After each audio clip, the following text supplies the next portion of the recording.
Hello students. तो हम कर रहे थे आपके chapter number 5 separation of substances की एक्सरसाइज। ठीक है, क्वेश्चन नंबर 7 तक हमने कर लिया था। आज हम आगे की एक्सरसाइज करेंगे। So let's start.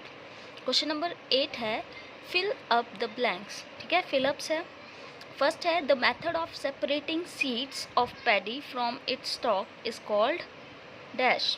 ठीक है, जो आपके डंठल होते हैं उससे सीड्स को अलग करना। ठीक है, उस प्रोसेस को, उस मेथड को हम नाम क्या देते हैं?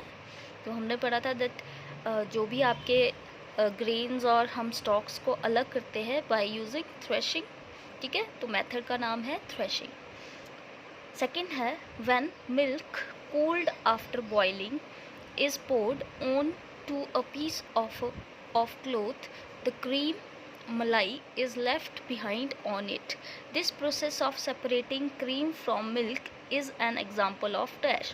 ठीक है, मतलब जब आप दूध उबाल लेते हैं, ठीक है, ठंडा होने के बाद अगर आप उस दूध को किसी कपड़े के ऊपर छान लो, ठीक है, और तो कपड़े के ऊपर जो मलाई होगी वो रह जाएगी। ठीक है, और जो दूध है वो अलग सेपरेट हो जाएगा। तो मलाई और दूध को अलग करने के प्रोसेस को हम क्या बोलते हैं? फिल्ट्रेशन। ठीक है।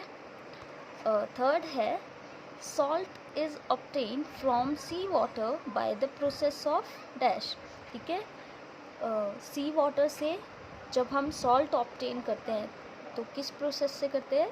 इवेपोरेशन। ठीक है, हमने पढ़ा है इसके बारे में भी कि हम एक पिट में सी वाटर कलेक्ट करते हैं और आफ्टर सम डेज जो सी वाटर है वो इवेपोरेट हो जाता है in the presence of sunlight. Clear? Next है impurity settled at the bottom when muddy water was kept overnight in a bucket. The clear water was then poured off from the top. The process of separation used in this example is called।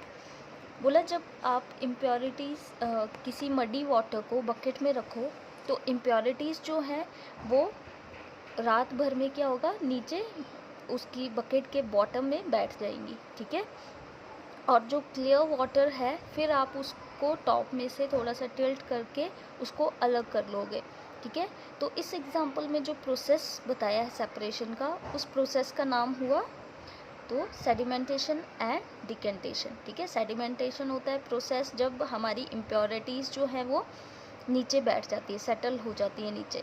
ठीक है, और जब हम उसको pore of कर लेते हैं, ठीक है, दूसरा जो आपका कंपोनेंट है उसको हम बोलते हैं डिकेंटेशन। ठीक है, नेक्स्ट है आपके ट्रू और फॉल्स।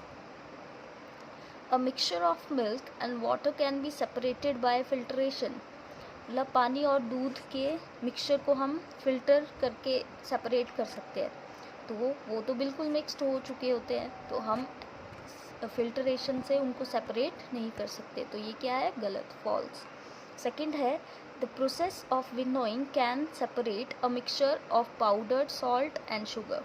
ठीक है, बोला अगर हम पाउडर सॉल्ट और शुगर लें, ठीक है, तो उस मिक्सचर को हम विनोइंग की हेल्प से सेपरेट कर सकते हैं। तो ये भी गलत है क्योंकि दोनों के लाइटर पार्टिकल्स है, तो ये तो दोनों हवा के साथ क्या कर जाएंगे? उड़ जाएंगे, तो ये भी सेपरेट नहीं होंगे। तो ये भी क्या है? फॉल्स।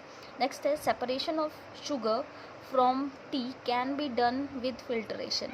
बोला टी, चाय और चीनी, ठीक है, उसको हम फिल्टरेशन से क्या कर सकते हैं? सेपरेट कर सकते हैं। तो चीनी तो अब पानी में डिज़ोल्व हो चुकी होती है, टी में डिज़ोल्व हो चुकी होती है, तो हम फिल्टरेशन नहीं कर सकते हैं। ठीक है, सो ये भी क्या है? फॉल्स। नेक्स्ट है grain and husk can be separated with the process of decantation. अब डिकेंटेशन होता है जब सेडिमेंटेशन हो जाती है, ठीक है, उसके बाद पोर ऑफ करना, जो आपकी इम्प्योरिटीज़ है या जो अदर कंपोनेंट रह जाता है। तो ग्रेन और हस्क इससे सेपरेट नहीं होते हैं। तो हमने पढ़ा था that grain and husk can be separated bye the process of winnowing. ठीक है, तो यहाँ पे डिकेंटेशन से उनको हम अलग नहीं कर सकते। तो ये भी क्या है? फॉल्स। नेक्स्ट है 10th question. Lemonade is prepared by mixing lemon juice and sugar in water. You wish to add ice to cool it. Should you add ice to the lemonade before or after dissolving sugar, in which case would it be possible to dissolve more sugar.